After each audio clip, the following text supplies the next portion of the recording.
Why do spiritual teachers sometimes change their name? Maybe because they're insecure, they were losers, and they're very pretentious, and giving themselves some fancy name makes them feel more important. Or maybe it's a positive thing, and it's a step in growth, and it's a way to consecrate a shift from the old identity to the new one.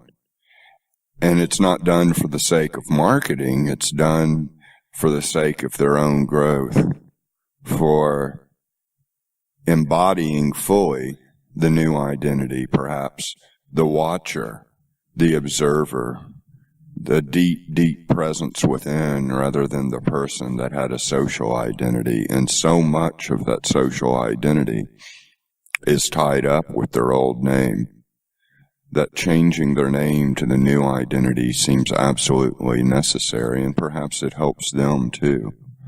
Perhaps it helps them realize and fully integrate that they are not that old person, they are the new person. And the new person is the eternal person, the person that will go on. That is not a person at all, that is not a word at all, that is just an awareness.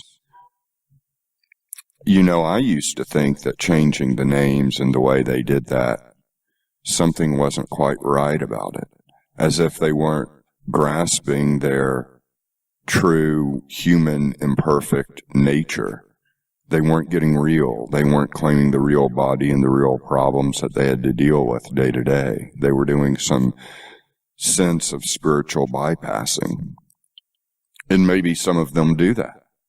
And maybe some people do that when they change their name. But it doesn't work if you're spiritual bypassing, because you'll take all the old things and simply just reflect them into a new vortex. And sometimes they'll be 10 times worse. I don't think there's any shortcuts around the psychological. But I do think at some point, some people need to make that switch because they have passed through some of the higher barriers. And changing that name and regarding the old name as a fiction, perhaps it's a way to integrate that, to consecrate that. That woman no longer is Sandra Johnson.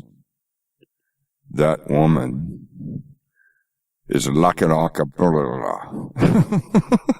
or whatever she changes her name to. But hey, that's closer.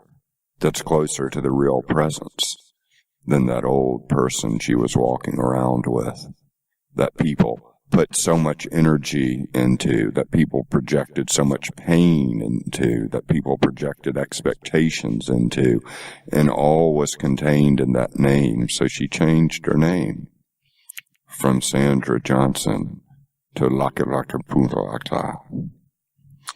Yeah, well, maybe sometimes the real identity is something that can't be pronounced. It's just a small silent utterance behind. So those are some thoughts on why spiritual teachers change your name, their name. What's in your name? That's what I want to ask. How much is contained in your name? What do you feel when you say your name? Do you see you and think of you as others might see you? And is that something that causes you to squirm, or is it something that causes you to feel good about yourself? To feel a sense of esteem that props up your whole universe and that may not go with you, or that won't go with you when you pass on? How much are you staking in all that is contained in your name? It's a very powerful meditation to consider. Blessings, my friends.